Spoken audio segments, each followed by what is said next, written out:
চট্টগ্রামের মিরসরাইয়ের মহামায়া লেক দেশের অন্যতম বৃহৎ কৃত্রিম জলাধার। ছোট বড় পাহাড়ের বুক চিরে নামে আসা স্বচ্ছ নীলাভ জলের এই লেক পাহাড়ি ঝর্ণা ও প্রকৃতির এক অপূর্ব নিদর্শন।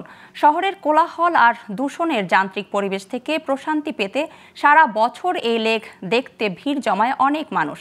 বিশেষত শীত মৌসুমে পর্যটকের সংখ্যা বাড়ে কয়েক গুণ।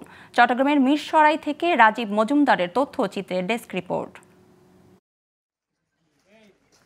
মিরসরাইয়ে ১১ বর্গ কিলোমিটার আয়তনের অপরূপ সৌন্দর্যের লীলাভূমি এই মহামায়া লেক, যার পাশে সবুজ পাহাড়, স্বচ্ছ নীলাভ জল এবং পাহাড়ি ঝর্ণার সৌন্দর্য এ লেকের বিশেষ আকর্ষণ। শীতের সময় অতিথি পাখিদের অবাধ বিচরণ মহামায়াকে করেছে অনন্য।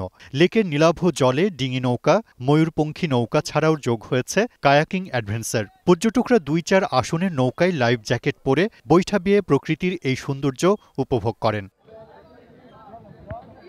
লেকের চারপাশে গড়ে তোলা হয়েছে মহামায়া ইকো পার্ক, রয়েছে পিকনিকের জন্য উন্মুক্ত মাঠ, ক্যান্টিন, ইবাদতখানা, ডেকোরেটর সার্ভিস এবং উন্নত শৌচাগার। পারিবারিক এবং প্রাতিষ্ঠানিক ভ্রমণের জন্য সবার কাছে এটি একটি আকর্ষণীয় জায়গা।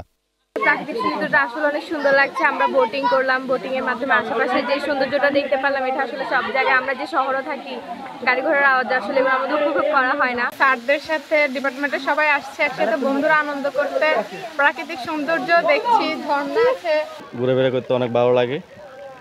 তারপর আপনার এখানে ঘোরার জন্য ঝর্ণা আছে ভিতরে, লাল বোর্ডে যাওয়া যায়, স্পিডে যাওয়া যায়। পর্যটকদের নিরাপত্তা ও পরিষ্কার পরিচ্ছন্নতা পরিবেশ নিশ্চিত সহ মহামায়া লেককে একটি ভালো মানের পর্যটন কেন্দ্র হিসেবে গড়ে তুলতে উদ্যোগ নিয়েছে বন বিভাগ সহ সংশ্লিষ্টরা।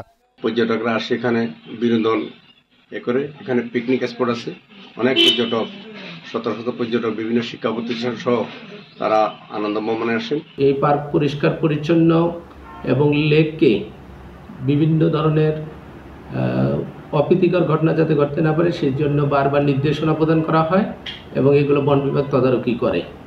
প্রকৃতির কোলে প্রশান্তির এই মহামায়া লেক মুগ্ধ করে প্রকৃতিপ্রেমীদের। যোগাযোগ সহ পরিবেশ আরও উন্নত করা গেলে দিনে দিনে বাড়বে দর্শনার্থীদের সংখ্যা। Global television news desk.